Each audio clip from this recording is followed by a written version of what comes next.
My dear students, now we have to see about the differences between dicot, root, monocot, root, dicot stem and monocot stem.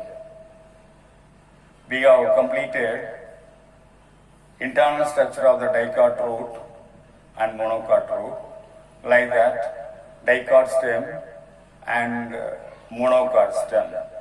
So we must know the differences between dicot root and monocot root. First we will see about the dicot root and monocot root.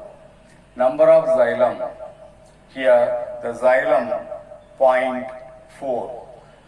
4 xylem points, 4 phloem points. Such a condition is called tetrarch. But in monocot root, many xylem points, many phloem points can be seen. When more than 4 xylem points and phloem points are seen alternatively, that condition is called polyarch. Cambium in the dicot root and also in the monocot root, cambium absent. But in the case of dicot root, during the secondary growth, cambium appear. So only during at the time of secondary growth only cambium present, and that is the condition. Secondary growth takes place in dicot root, but in monocot root no secondary growth.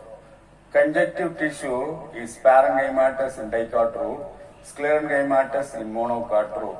What is conjunctive tissue? In between xylem and phloem, there is a thin-walled parenchyma cells. As far as roots are concerned, those thin-walled parenchyma cells seen between xylem and phloem, that is called conjunctive tissue. In dicot root, the conjunctive tissue is parenchymatous, but in monocot root, the conjunctive tissue is sclerenchymatous. Pith. The central part, the central region of the root is called pith. In dicot root, pith is absent because the place of pith is occupied by the metaxylem. That's why pith will be replaced. But in the case of monocot root, a broad pith can be seen at the center of the root. So these are all the differences between dicot root and monocot root. Come to the differences between dicot stem and monocot stem. First one, hypodermis. What is hypodermis? Hypodermis is a few layers of cells present just below the epidermis. That is the hypodermis.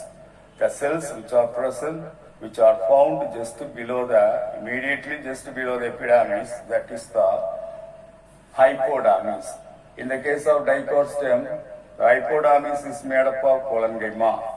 But in the monocot stem, hypodermis consists of sclerenchyma interrupted by chlorenchyma. Ground tissue.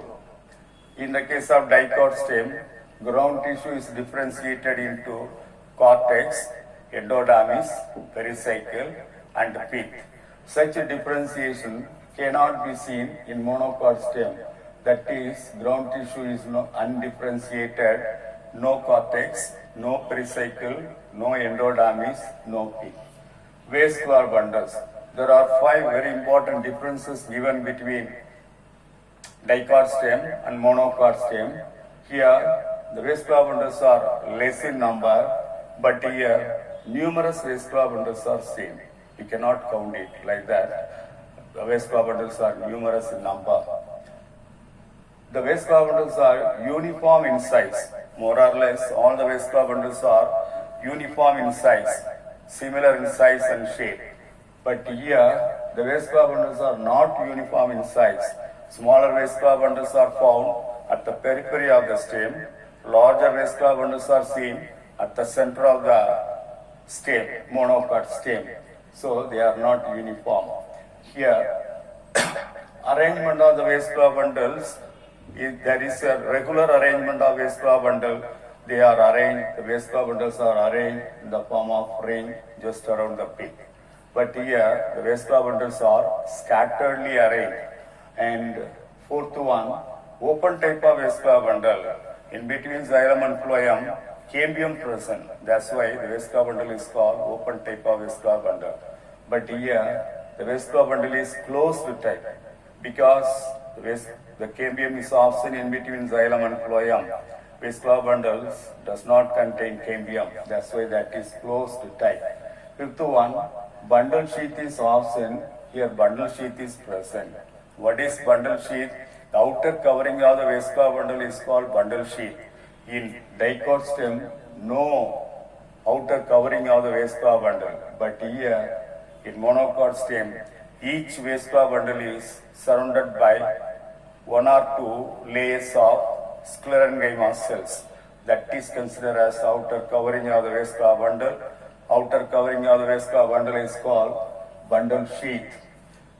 Sixth one also you can write. The Vesca bundles are skull shaped. Here, the Vesca bundles are wedge shaped. Wedge shape means will be like this. But here, the Vesca bundles are skull shaped. Skull.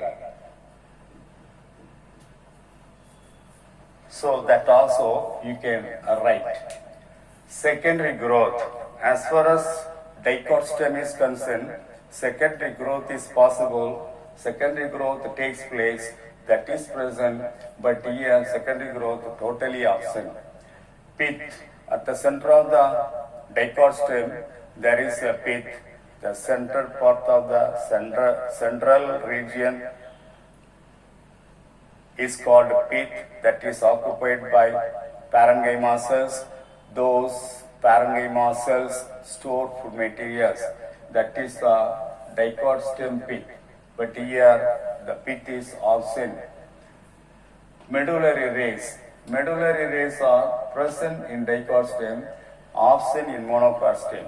What is medullary ray? In between the vascular bundle. Vascular bundles are arranged like this in the form of irregular ring. In between the vascular bundle, the pith radiate in between the vascular bundle. This region is called medullary ray. This is medullary ray. This is another medullary ray. This also medullary ray. So the region between the two vascular bundles, as far as dicot stem is concerned, that is called medullary ray. Medullary rays are present in dicot stem, absent in monocot stem. So these are all some of the differences between dicot stem and monocot stem anatomically.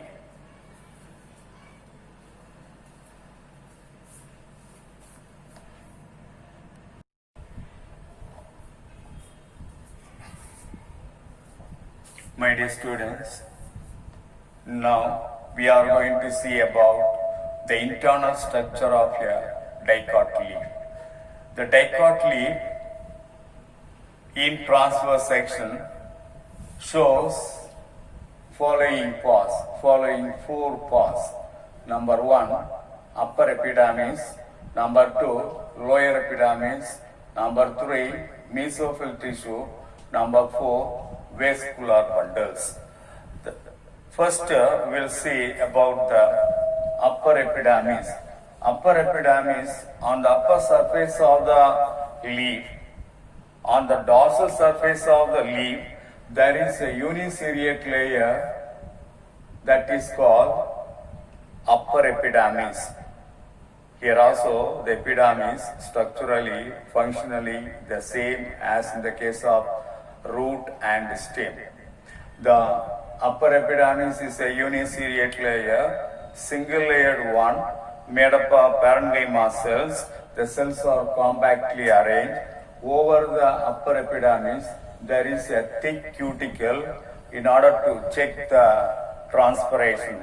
Loss of water is prevented due to the presence of a thick cuticle over the upper epidermis.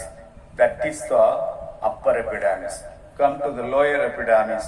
The lower side of the leaf, that is on the ventral side of the leaf, ventral surface of the leaf, there is a single layered epidermis that is considered as the lower epidermis. Lower epidermis consists of single-layered cells, single-layered parenchymatous cells which are compactly arranged.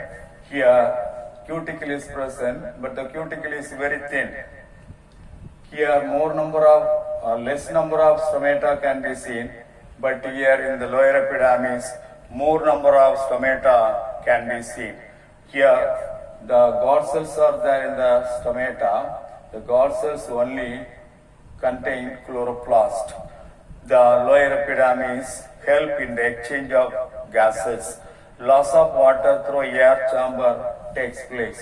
This is the stomata situated in the lower epidermis, always communicate with the air chamber of the spongy parenchyma, through which gases exchange takes place, and also loss of water through the air chamber takes place. Come to the mesophyll tissue. What is mesophyll tissue?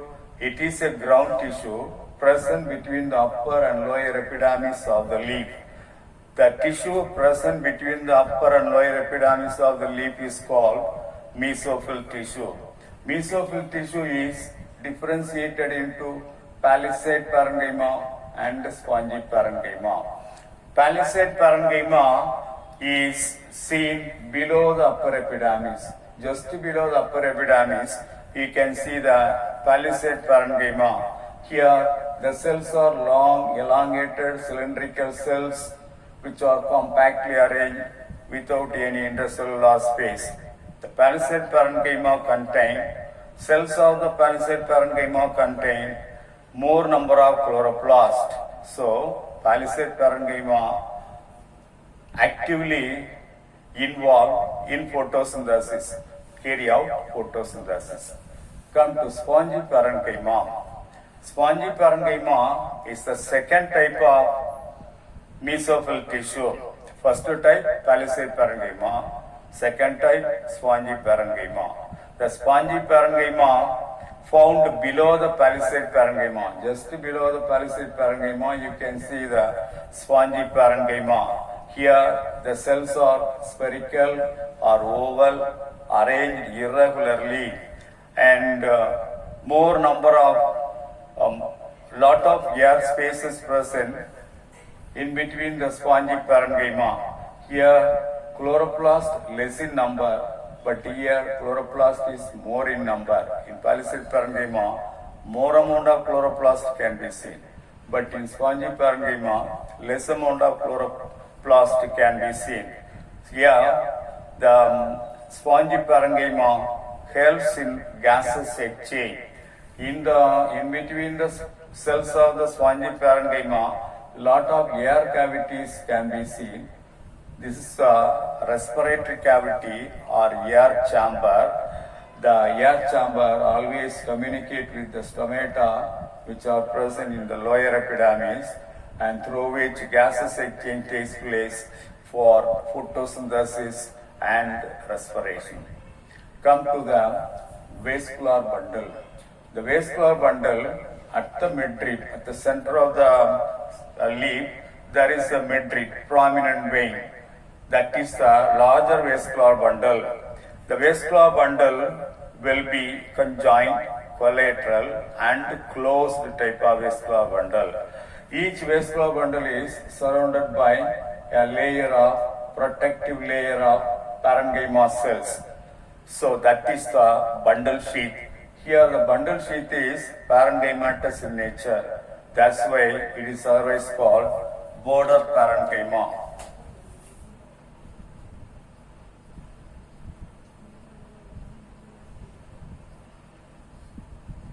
Here only border parenchyma is seen.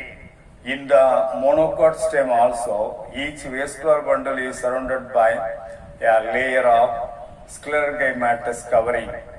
So, in monocot stem, the bundle sheath is sclerenchymatous, but in dicot leaf, the bundle sheath is parenchymatous in nature. That's why the special name given, border parenchyma. So, that is the bundle sheath. In the vascular bundle, xylem pointing towards upper epidermis, and phloem pointing towards the lower epidermis. So that is the general information about the internal structure of dicotyledon in TS.